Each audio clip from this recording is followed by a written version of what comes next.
मंडळी, सगळ्या देशाचं लक्ष सध्या दिल्लीकडे लागलंय. गेले 26 दिवस सुरू असलेलं सोनम वांगचुक यांचं उपोषण काल रात्री त्यांनी संपलं असं घोषित केलं. वांगचुक यांच्या सगळ्या मागण्या सरकारने मान्य केल्या आणि जंतर मंतरवर जल्लोष सुरू झाला. पण सोनम वांगचुक यांच्या मागण्यांमध्ये सीजेपीच्या मुख्य मागणीचा म्हणजेच शिक्षण मंत्री धर्मेंद्र प्रधान यांच्या राजीनाम्याचा उल्लेखही नव्हता.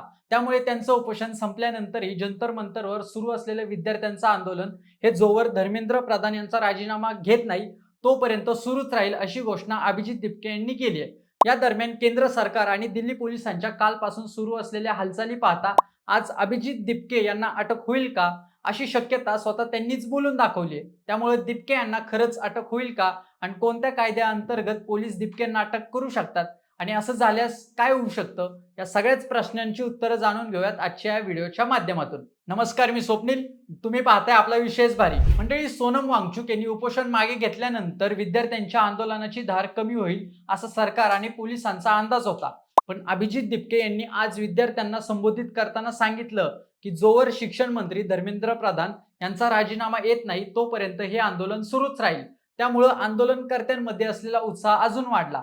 परंतु यासोबतच त्यांनी बोलताना एक शक्यता अशी सांगितली की ज्याने या शांततापूर्वक सुरू असलेल्या आंदोलनाची दिशा बदलू शकते. स्वतः अभिजित दिपके सहित सीजेपीच्या सगळ्या प्रमुख सदस्यांना अटक होण्याची शक्यता त्यांनी बोलताना व्यक्त केली. सोबतच त्यांनी तसे इनपुट मिळाले असल्याचंही सांगितलं. त्यामुळे असं होण्याची दाट शक्यता निर्माण झाली आहे. खरं तर मंडळी, दिल्ली पोलिसांनी काल संध्याकाळपासूनचा जंतर मंतर भोवतीचा फास आवळायला सुरुवात केली आहे. गृह मंत्रालयाने दिल्लीत 19 जुलैपासून 18 ऑक्टोबर या 3 महिन्यांपर्यंत NSA अर्थात नॅशनल सिक्युरिटी ऍक्ट लागू केलाय.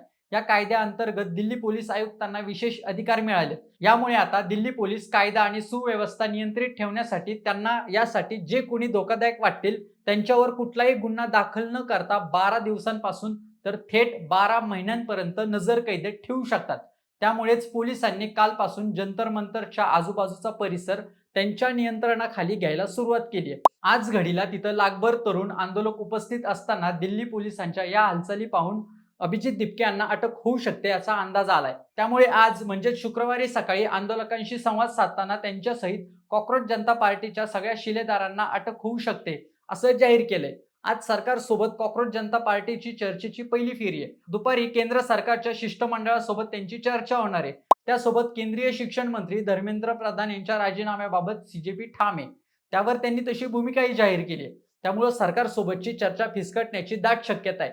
बाकी आज संध्याकाळी आपल्यासह सदस्य आणि समर्थकांना अटक होण्याचा दावा अभिजित दिपके यांनी केला होता. त्यामुळे त्यांच्या या दाव्याने एकच खळबळ उडाली आहे.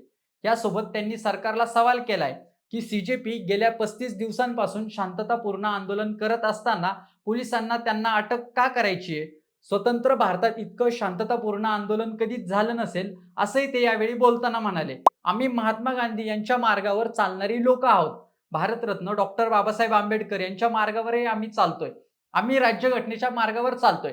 तुम्हाला आमच्यापासून काय अडचण आहे, आम्हाला अटक का करायची आहे, असा रोकडा सवाल अभिजित दिपके यांनी सरकारला विचारलाय. यासोबतच अभिजित दिपके यांनी सरकारला कडक इशाराही दिलाय. सरकारने आणि पोलिसांनी त्यांना अटक करण्याची चूक करू नये. सोनम वांगचुक यांना आंदोलन स्थळावरून उचलून सरकारने आंदोलन अजून मोठं केलं. त्यानंतर 20 जुलै रोजी झालेल्या पोलिसांच्या लाठी हल्ल्यात लहान लहान मुलींचे डोके फुटले. पुरुष पोलीस अधिकाऱ्यांनी मुलींचे कपडे फाडले, त्यांना मारलं. त्यानंतरच आंदोलनाने लोण हे देशभर पोहोचवलं. आता पुन्हा सरकारने तशी दुसरी चूक करू नये.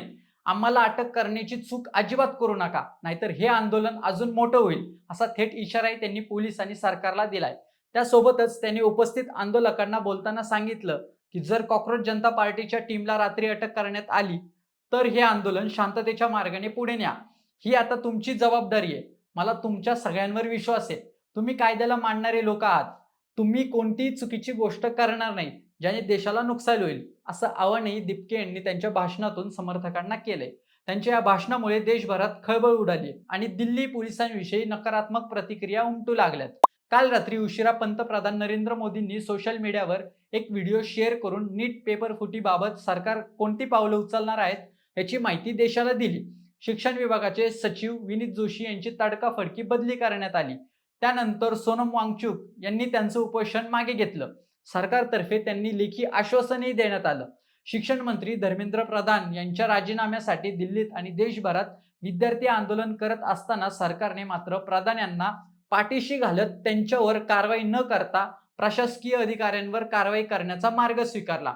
त्यामुळं सीजेपी आणि आंदोलकांनी राजीनाम्याच्या मागणीवर ठाम राहत आंदोलन अजून संपलेलं नाही हे सिद्ध केलंय. आता अभिजित दिपके म्हणाले त्याप्रमाणे त्यांना खरंच अटक होईल का, आणि जर झाली तर त्याचे परिणाम काय होतील हे कमेंट करून आम्हाला नक्की कळवा. सोबतच आमच्या विशेष भारीच्या YouTube चॅनलला सबस्क्राईब करायला विसरू नका. धन्यवाद.